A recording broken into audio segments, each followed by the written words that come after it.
How's everyone doing today? My name is Todd Clark, and I'll be giving a quick presentation on Lewis and Clark and how preparation was the key to their success more than anything else.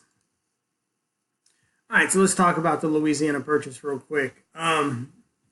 This was purchased by Thomas Jefferson, our third president. It nearly doubled the nation in size. As you look up at the map there, you see are the original 13 colonies, and a couple of the states that have been added since then. Now, if you look to your left there, I have my pointer going along here. Right here is the Mississippi River. And here's a good chunk of the Louisiana Purchase. Now, we did not know exactly what we were buying when they purchased Louisiana. So the fact was they had to map it. They had to hopefully find a quick route to the Pacific. And by doing this, the plan was they were going to have to send a expedition out to view this area, and that's how we get the Lewis and Clark expedition, one of the world famous expeditions. Now, the keys to the success of this trip was preparation, because many historical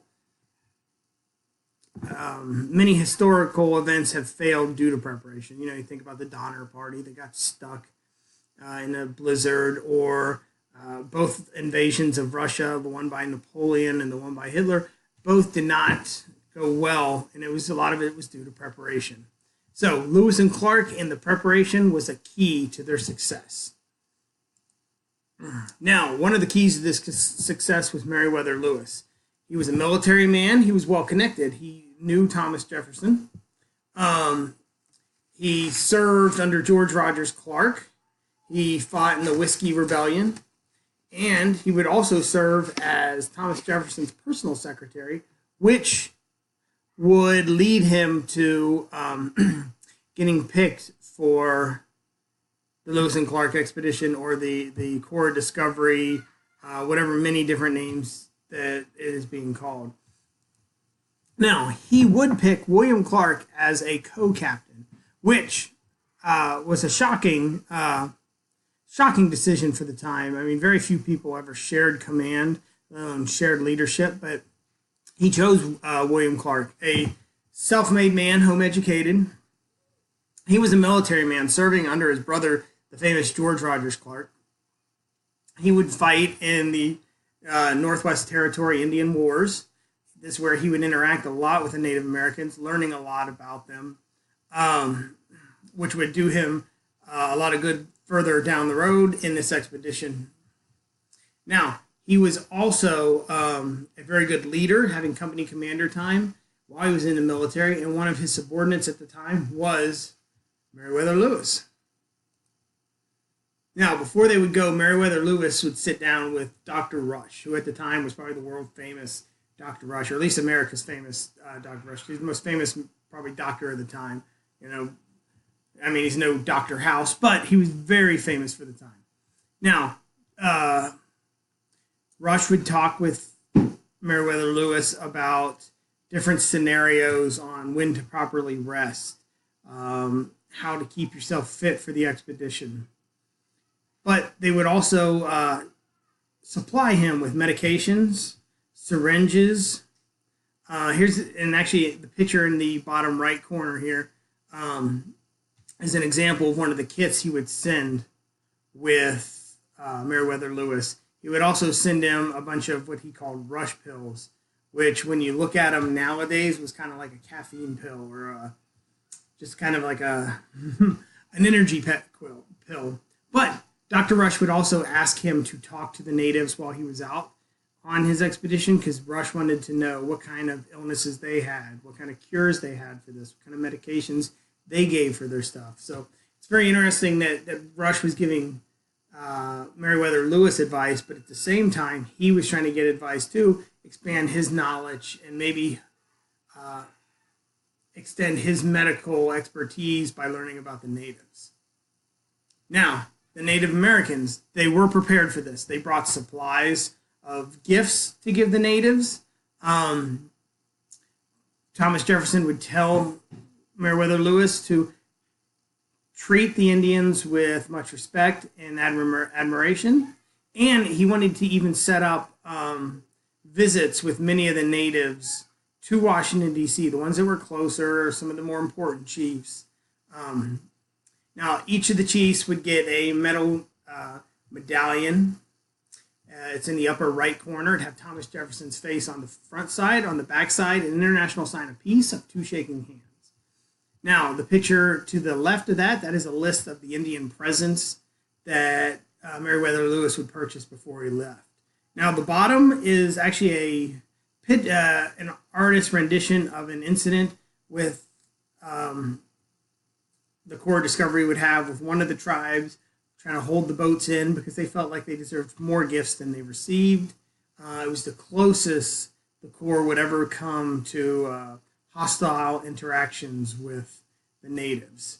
But the natives would also help them, and the gifts would show that they worked because when the Corps of Discovery was going over the Rocky Mountains and they were short on food supply, the natives showed them different roots and stuff to dig up to eat that they could eat, giving them the nutritions and the calories they needed to continue the mission and get across the mountains.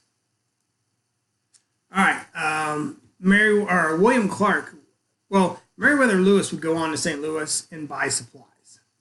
He would stock up on many of the food items, weapons, ammunition while he was in St. Louis. While William Clark would go to Camp DuBose just on the other side of the Mississippi River. It's actually in Illinois.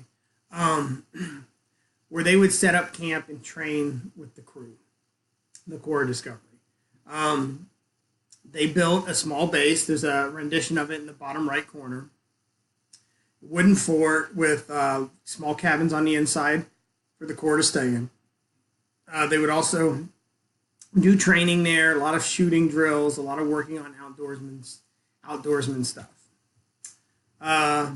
While there, Clark practiced on his cartography, his mapping, and he would actually come across the Cuyahoga Indian Mountains, and he would map it, and he thought it was an old Indian fortress, the way the mountains were set in a circle, and the Indians would set up on the inside. Later, we would learn that these were burial grounds. This one, you can see a authentic picture of Meriwether and Lewis talking to Native Americans. I don't know where they got this picture at, but shows us a kind of an insight of it. William Clark would pick a lot of the crew. He was very, very picky. He wanted well-trained men that were trained in wilderness survival, outdoorsmanship, that had natural ability to be able to stay out in the woods and live for further times. George Gerard would be a civilian, one of the few civilians they had. They hired him in St. Louis, and he was to help them get during the missions. Now, he was a very good outdoorsman, and there was several writings where you can see where he fed the Corps almost individually. I mean, one time he went out and he came back with, they said 5 turkeys, 3 deer, and it was, I think, 4 rabbits. But he could help feed the people individually. I mean, and he was non-military, completely civilian, civilian hired, your first military contractor, I guess what you want to call it. John Ordway would come on as a private, but he would leave as sergeant. He would become so trusted that near the end of the expedition, they'd actually split into 3 groups. Meriwether Lewis leading one, William Clark leading another, and John Ordway leading the group. They would go 3 different routes and then meet back up where these different routes would come together. So John Ordway was a hugely important man on the mission. All right, the mission. The mission was a success, which was very, very surprising how successful it was. I mean, going from St. Louis all the way up into the Oregon country, meeting the Pacific, coming back, realizing there was no direct route to the Pacific, which is disappointing to Thomas Jefferson, he was hoping there would be a river that would sail straight to the Pacific, making it easier to go back and forth. It would open up the West, slowly bringing people further and further west, populating America more and more. Now, the greatest things about the success, they mapped out an area, they discovered the routes to go, which was no easy routes that they were hoping, and the most shocking thing may have been the fact that They were gone for over 2 years, yet only one man was lost during the whole time. And he would die of what they believe was a burst appendix, which at the time, if he had been in New York or Philadelphia or any of the major cities at the time, they wouldn't have been able to solve that either. So, Lewis and Clark, the expedition. Preparation was the key. Logistics is always the most important part of success. As a military man myself and a logistician, myself, I can always tell you, preparation and logistics are the key to succeeding in every mission. And that's what Lewis and Clark did, and that's why their mission was successful.